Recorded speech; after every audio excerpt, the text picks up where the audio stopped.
Well, a man has been convicted of raping 5 women he met on the dating website Match.com. 50-year-old Jason Lawrence is due to be sentenced later today. In response to the court case, Match.com has released the following statement. We are very sorry for those affected and appalled by these terrible acts. We commend these individuals for their courage in coming forward, which resulted in a conviction. We also encourage anyone who has been affected by this case or others to come forward to the police. Above all, we encourage everyone to use the same common sense when meeting people online or any other social networks as they would if they were meeting through friends or in a pub or bar or any public space. Well, with more people than ever using online dating as a way to meet people, how safe then is it really? And should dating sites take more responsibility for the safety of their members and users? Joining us now, the relationship coach and behavioural psychologist Jo Hemmings. Jo, welcome to you. Time was, people will say, when you met, say, somebody at work who would go on to become your partner, you could cross-reference them, couldn't you? You could work out whether they were a wrong-un by how they got on with other people. You can't do that online. You can't really do it online. And this awful story just shows that in the 15 years of online dating, when we were warned early on, do you remember people said, you know, watch out for sort of predators and dangerous people and mass murderers. And we're 15 years on from the beginning of online dating, and it's still happening. So clearly there isn't enough regulation going on. And it's very difficult on a number of sites to verify who these individuals are. But how is that the key thing, Jo? I mean, it's about verification, knowing that the person who says they are X actually is X.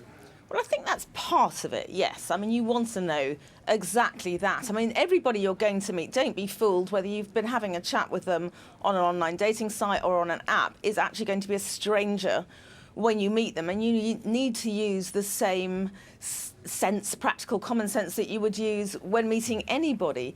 But sometimes I think the better sites, some of the paid-for sites, I'm not a great fan of the free ones. You know, you get somebody's name, you can drag their image into Google Image and have a look to see if they are who they say they are. I mean, find out as much as you can about that person to make sure that they are a real individual and not posing as somebody else. Yeah, it's a good point you make, actually. I mean, the internet can be your friend as well as your enemy, can't it? You can actually do the cross-referencing online rather than in real life. You are suspicious of apps like Tinder and Bumble. Why? I'm suspicious because I think it's a bubble that's about to burst.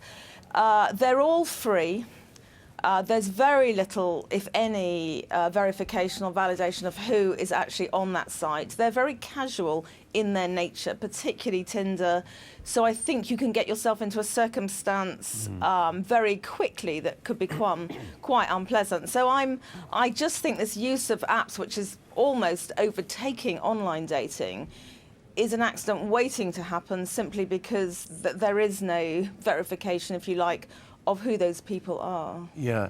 Do you find, Jo, in talking about this, particularly with people above a certain age, I think our average viewer is in the low 50s, and I suspect oftentimes we do stories like this, and actually a lot of our older viewers haven't really got much of an idea of how the landscape, the dating landscape, I can put it that way, has actually evolved in recent years. And it really is very different now. Somebody said to me recently, you know, young people do not go to bars to pick up people. They go there for a drink with their friends. If they want to pick up somebody, they'll go on Tinder or some other website. Well, I have 2 sons in their 20s who tell me exactly that. I mean, apps are there to meet people, and the rest of the time you socialise with your friends. You don't assume you're going to meet somebody. So we're losing all the skills of making an approach. Well, you say that. Should we lament that change? Or, you know, should we shrug our shoulders and say it's just the way it goes? You know, it's always evolving, and I agree. People in their sort of late 40s onwards find the whole landscape evolving at such a fast pace they can't keep up with it. I mean, there's good and bad. Online dating can be brilliant. This, I hope, is a tip of not the tip of an iceberg, rather. You know, going to a safe site, taking precautionary measures, and on apps indeed as well. But you know, it is always evolving. It would be a terrible shame if we end up only putting all our eggs in one basket and only being able to meet people in the virtual sense, and we lose the skills or the ability, if you like, of meeting people away from our screens.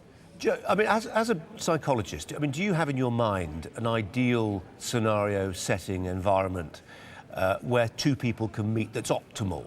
I mean, there's never been a golden age, has there? I mean, you know, meeting somebody in a bar is potentially fraught with difficulties. You know, you could be wearing, I think the phrase is, beer goggles. Your judgment may be impaired by all kinds of things. I mean, that is one of the things, actually. I mean, I'm not a member of the Temperance Society, but I do think people need to watch their drinking, because I think our inhibitions and our instincts are impaired by having too much to drink. And it's very easy to do because we're all a bit nervous on a first or second date. And so we tend to drink to overcome that. Always, obviously, a public place, wherever that is. Don't take a lift. Don't take a lift home. Let someone pick you up. This is still a stranger. Use and perhaps make a date just for an hour or so. Don't leave it open-ended. I always say to my clients, you know, have a finite date, hour and a half. Plan it ahead. If it goes brilliantly, you can extend it, but otherwise, assume you've got something else to do. So that you feel safer, and use, but perhaps above all else, use your instinct. Particularly women have a very good instinct. If you feel it, doesn't feel right, but then you try and overcome it out of politeness, or you don't want to feel guilty, forget it. You know, just go with your instinct. It's so often right. Yeah, I know we've talked about this before, and you just come back to saying, just exercise your common sense. That's what it really comes down to. Jo, lovely to talk to you. Thanks very much indeed. Jo Hemmings joining us there from central London.